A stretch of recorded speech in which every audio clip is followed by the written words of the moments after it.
Who was the girl with the green eyes and no name? She seemed to know where to be at the right place at the right time. In this video, we explore her character and her supernatural abilities. With the help of the script, examine a couple theories, including, was she a demon or just a student of the devil? The Ninth Gate, directed by Roman Polanski, was released in 1999 and loosely based on the novel The Club Dumas, written by Arturo Pérez-Reverte. We first see the girl when she sits in on a lecture given by Boris Balkan. The camera, as it pans down, baits us to focus on her white shoes. While this fact is important in one other scene, what we should pay attention to is the position of the chair. Unlike others in the room, it is crooked, a subtle sign that not only is she disinterested, but perhaps crooked herself. Also pay attention to her hands, as they're hidden in her pockets. In another cut, as the camera dollies to our right, we see most every guest with their hands exposed. The girl continues to have hers hidden. Corso has his right hand up to his face when asleep. Even Balkan's hands are seen pummeling the podium. What's the point? Everyone but the girl has something in common with one another. They are not supernatural, not even Balkan.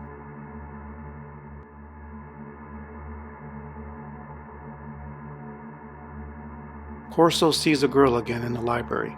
She spies on him from the other side of the bookshelf. What makes this encounter interesting is the girl occupies what would have been negative space. The film's use of negative space is something I haven't yet discussed, but I will in a future video. With the girl taking the space, it signals that she is the answer to a question that hasn't been asked yet. She disappears from Corso and reappears from above.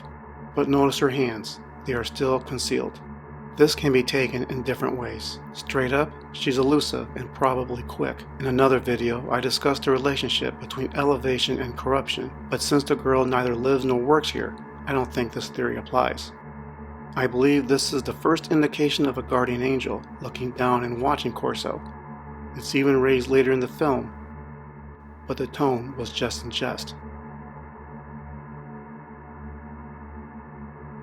We see the girl's white shoes outside of Bernie's bookstore when one crushes a cigarette butt. Is she being diligent when it comes to safe smoking practices, or is she showing disdain for Corso's tracker, who we assume is Liana Telfer's bodyguard, Bruno? On a train to Portugal, Corso bumps into the girl, and being paranoid already, suspects she's following him. The girl doesn't give up her name when asked, besides the nickname of Green Eyes Corso gave her. What we learn about the girl in the scene and is in the script, she is something like a student that makes her an observer and fits into the narrative, that she's an ancient figure, maybe immortal, maybe not. Her hands are intentionally hidden again, and this late in the film it's a deliberate trend. If we use a poker reference, she's not ready to show her hand and reveal who she is. When we go back and look at the bookshelf scene in the library again, the camera works hard to obfuscate her hand. Again, this is very deliberate. Back to the train. In the film, as Corso walks away, he makes a joke, "Give my regards to Balkan." The girl, in her inflection, acts as if she never heard of him. This is very odd, almost comes across as an oblivious continuity error. This exchange is not in the script. There is one explanation. It goes with one of her suspected powers. She wasn't at the lecture for Balkan.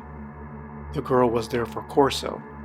Being a student, she learns about Balkan through Corso's eyes. Her lessons, what she learns about Balkan, started in this train. Corso encounters the girl again outside of Fargus's estate. While she covers her face with a helmet, we recognize her by her jacket, hair, and shoes. If you're wondering about her hands, they're covered with gloves. Two themes surface here. The first, she's protecting Corso, another example of being a guardian angel, and pins Bruno as the antagonist at the same time. The second theme is much more subtle. I'll reveal that later. Corso and the girl meet again in a hotel. The girl reads a book, How to Win Friends and Influence People. Interesting choice and fitting for someone who has devilish motivations. In the script, she reads The Devil in Love by Jacques Cazot.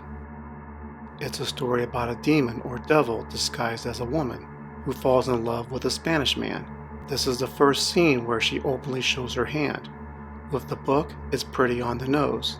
I understand why they changed it.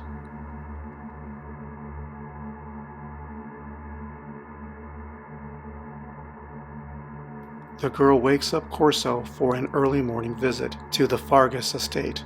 She shows him Fargus's body drowned in his pond. After Corso investigates the library, he begins to figure the girl knows too much.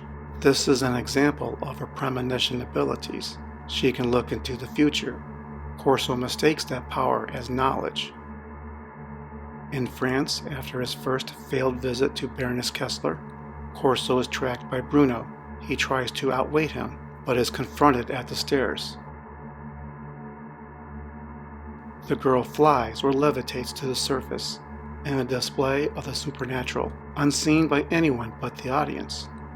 She easily handles Bruno, but accidentally takes an elbow to her nose, showing her mortality. When in the hotel room, Corso demands to know from the girl how she's involved in all of this. She never answers. When Corso discovers Balkan's copy of the book is stolen, he blames the girl, but she quickly convinces him otherwise. After a cat and mouse scene with Liana Telfer and Bruno, the girl acquires a car from the hotel valet. In their pursuit, Corso hides and the girl wears an Arabic headscarf. A humorous scene, or is there a deeper meaning? Investigating Liana's French chateau, notice how Corso did most of the talking, while the girl acted like an invisible observer. It's as if she sees the future and lets it all play out. The only moment of surprise is when Corso beat the life out of Bruno. She smiles and confesses that she didn't think he had it in him. When Balkan interrupts the cult's ritual, he attacks Liana in an attempt to strangle her. Corso tries to intervene, but the girl from above tells him not to do so. Unseen by anyone but the audience, she makes a second example of superhuman powers. Floating down, she stops Corso from rescuing Liana.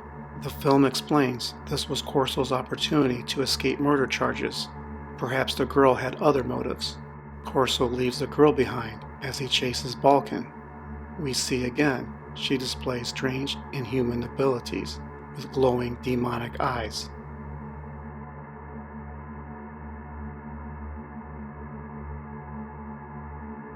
The final act descends into a confrontation between Dean Corso and Boris Balkan.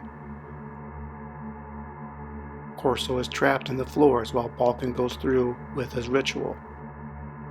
The importance of hands and how it represents the supernatural resurfaces with Balkan. He waves his bare hands through the fire to prove his new powers. Behold, I plunge my hands in fire. I feel no heat. But it was long established. Balkan was no different than any human.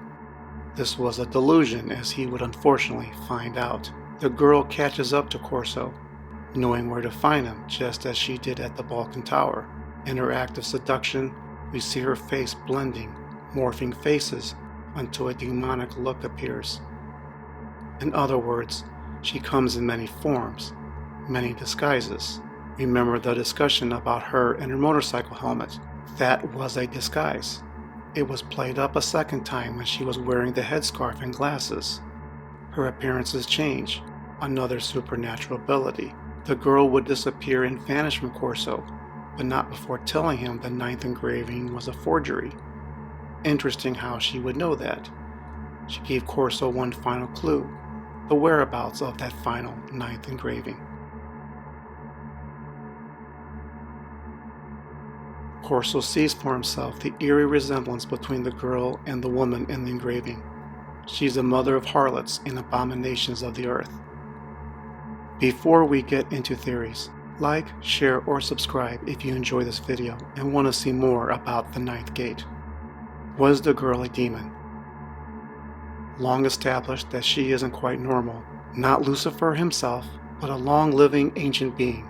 She is from biblical times, but not immortal. The girl is a devil or demon who walked the earth at least since Torchia wrote his books. In the script, Corso asks the girl how long she had been traveling and how long she had learned martial arts. The answer was the same, both times. Ages. If flying and glowing eyes isn't enough evidence, there's another early clue. The demon, looking for medieval literature, sits in on Balkan's lecture titled Demons and Medieval Literature. That is spot on. How did the girl know where the 9th engraving was located?